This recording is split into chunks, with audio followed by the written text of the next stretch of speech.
अकोट तालुक्यातील श्री गजानन महाराज विहीर संस्थान अकोली जहागीर अकोलखेड मंदिराच्या बाजूला असलेलं रुथाळे चिंचोना शेत शिवारात 6 मे रोजी रात्रीला अवकाळी वादळी पावसासह झाडे तुटून पडली।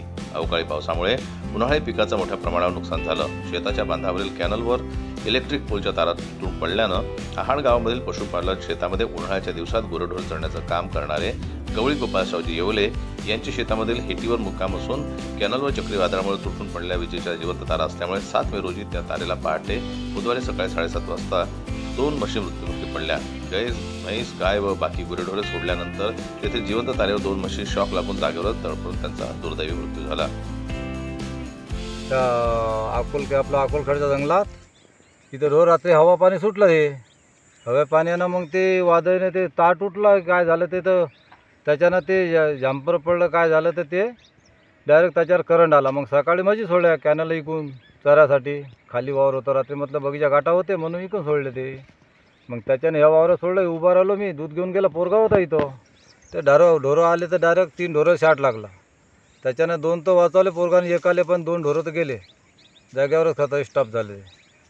मी सकाळी ढोरं सोडले तर दुसऱ्या वावरात आणले तर त्याच्यात ढोरं इकडचे दुरार आले, ते तार पडलं होतं खाली।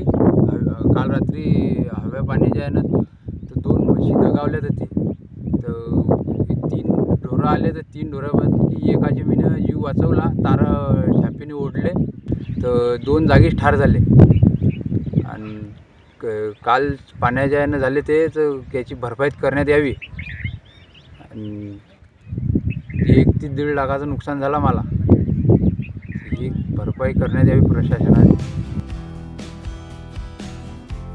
दुर्गेश येवले यांनी वेळेवर जीवाची पर्वा न करता जिवंत तारेला आपल्या जवळील दुपट्ट्याने बाजूला सारून गायीचा कसाबसा जीव वाचवण्यात त्यांना यश मिळालं। यावेळी या घटनेमध्ये पशुपालकाचे 1 ते 1.5 लाख रुपयांचं नुकसान झालं असून गवळी समाजाचे परिवाराला उत्पन्नाचे साधन फक्त दुधाचा व्यवसाय असून प्रशासनाला झालेल्या नुकसानाची भरपाईची मागणी गवळी समाज बांधवांनी केली आहे। वणज येथील इलेक्ट्रिक बोर्डाचे सहाय्यक अभियंता उद्देश शेंद्रे व त्यांच्या संपूर्ण टीमसह तात्काळ घटनास्थळी दाखल झाले व पटवारी नरेश रतन यांच्यासोबत पशुवैद्यकीय अधिकारी प्रसाद कोडवे यांनी घटनास्थळावर पंचनामा केला। यावेळी शेतकरी अविनाश बघिले, नितीन तळवकर, गोमा पारखे, विक्रांत खडके, मोहन खडके, गावामधील येथील सुनील येवले, गौरव येवले, रतन काळे, अमोल खडके परिसरातील शेतकरी बांधव उपस्थित होते। संजय उमग, जनमत लाईव्ह न्यूज, अकोला।